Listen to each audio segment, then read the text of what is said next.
Bapak, Ibu, saudara-saudari, adik-adik kaum muda yang terkasih, kembali pada hari ini, saya mengajak kita semua untuk mendengarkan firman Tuhan. Saya berharap hari ini juga Anda semua tetap diberikan rahmat, kesehatan, dan sukacita dari Tuhan. Mari kita siapkan hati kita. Tuhan sertamu dan sertamu juga.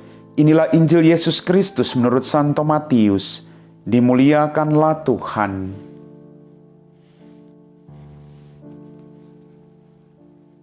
Dalam khotbah di bukit, Yesus berkata, "Janganlah kamu memberi barang yang kudus kepada anjing, dan janganlah kamu melemparkan mutiara kepada babi, supaya jangan diinjak-injak dengan kakinya, lalu babi itu berbalik mengoyakkan kamu.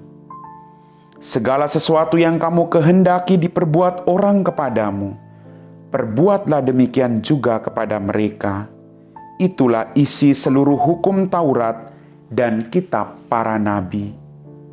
Masuklah melalui pintu yang sempit itu, karena lebarlah pintu dan luaslah jalan yang menuju kebinasaan. Dan banyak orang telah masuk melalui pintu dan jalan itu. Tetapi sempitlah pintu dan sesaklah jalan yang menuju kehidupan, dan sedikitlah orang yang menemukannya." Demikianlah Injil Tuhan. Bapak, Ibu, saudara-saudari, adik-adik kaum muda yang terkasih, Shalom. Berkah dalam. Dalam bacaan Injil pada hari ini dikatakan, segala sesuatu yang kamu kehendaki diperbuat orang kepadamu, perbuatlah demikian juga kepada mereka. Yesus mengingatkan kepada saya dan Anda semua untuk senantiasa juga menghargai siapapun yang ada di sekitar kita. Mungkin kita semua ingin dihargai, kita semua ingin dihormati dan dipahami oleh orang lain. Maka kita juga dituntut untuk juga menghargai dan memahami orang lain dalam kehidupan kita. Kita tidak hidup sendiri, kita hidup dengan orang-orang yang ada di sekitar kita. Maka justru kehidupan kita harus membawa dampak bagi orang lain. Jangan sampai kita menjadi batu sandungan bagi orang lain dalam kehidupan kita. Kadang kita menuntut orang lain memahami kita, mengerti kita, tanpa kita memahami dan mengerti orang lain dalam kehidupannya. Bapak, Ibu, saudara-saudariku yang terkasih, Yesus mengingatkan para pengikutnya untuk tidak melakukan sesuatu yang tidak berguna.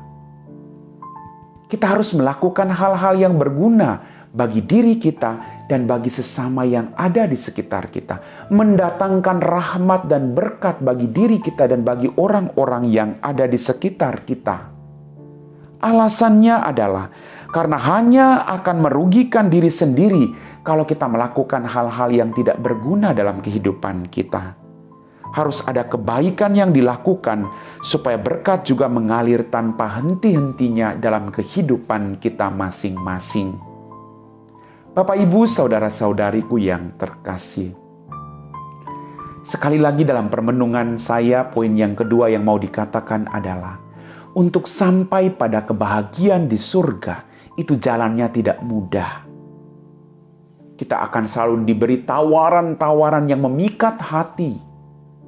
Tapi jangan sampai tawaran-tawaran duniawi lalu membuat kita lupa untuk melakukan kehendak Bapa kita yang ada di surga.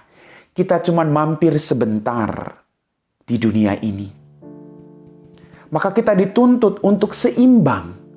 Melakukan hal duniawi tapi tidak melupakan Bapa kita yang di surga. Kadang kita lupa. Kadang kita sibuk dengan pekerjaan-pekerjaan kita, lalu kita lupa untuk memberi waktu kita dengan Tuhan. Sekali lagi Bapak, Ibu, jalan menuju kebinasaan itu terbuka lebar. Jalan masuk dalam kerajaan surga itu sangat sempit. maka yang dibutuhkan adalah pengorbanan. Kalau sudah tahu sempit, pasti yang dibutuhkan adalah pengorbanan. Bagaimana kita berjuang melalui pintu yang sempit itu agar kita sampai pada kebahagiaan. Sedangkan jalan menuju kebinasaan itu longgar. Kita boleh jalan dengan semua tawaran yang memikat hati, kenikmatan-kenikmatan daging, kenikmatan-kenikmatan duniawi. Tapi ternyata hal-hal duniawi tidak membawa kita masuk dalam kerajaan surga. Hanya perbuatan-perbuatan baik kita. Segala sesuatu yang kita lakukan sesuai dengan kehendak Bapa kita di surga, itulah yang akan membawa kita masuk ke dalam kerajaan surga. Maka mari Bapak Ibu, saudara-saudariku yang terkasih, sekali lagi, kita harus bisa memahami orang lain, supaya orang lain juga memahami kita. Kita harus bisa menghargai orang lain, supaya orang lain juga menghargai kita. Kita juga harus bisa berjuang untuk terus melalui pintu yang sempit. Karena justru dari situlah kita akan membutuhkan kekuatan dan rahmat dari Tuhan, bukan kekuatan diri kita sendiri. Amin. Bapak, Ibu, saudara-saudari, adik-adik kaum muda yang terkasih, kita semua telah diteguhkan oleh firman Tuhan. Poin yang pertama tadi, kita belajar untuk bisa menghargai diri sendiri supaya kita bisa menghargai orang lain. Kita bisa menuntut orang lain, tapi kita juga siap dituntut oleh orang lain. Kita harus menjadi cerminan bagi sesama kita. Ya, poin yang kedua adalah untuk sampai pada kebahagiaan di surga, itu jalannya sempit.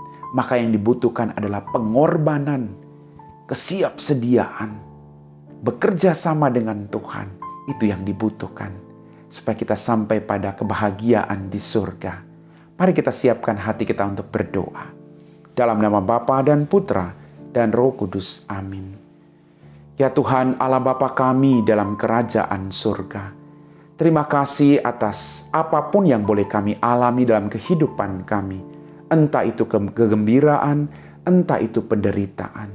Tambahkan iman kami, agar kami selalu datang kepadamu apapun situasi hidup kami. Berkatilah orang-orang yang saat ini mencari Engkau.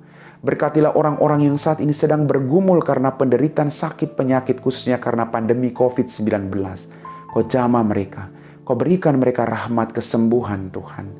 Dan semoga pandemi ini segera berlalu, agar semua orang boleh kembali beraktivitas sebagaimana mestinya. Kami puji Engkau Bapa, kini dan sepanjang segala masa. Amin. Tuhan sertamu dan sertamu juga. Semoga kita sekalian, orang-orang yang kita doakan, diberkati oleh Allah yang Maha Kuasa, dalam nama Bapa dan Putra dan Roh Kudus. Amin.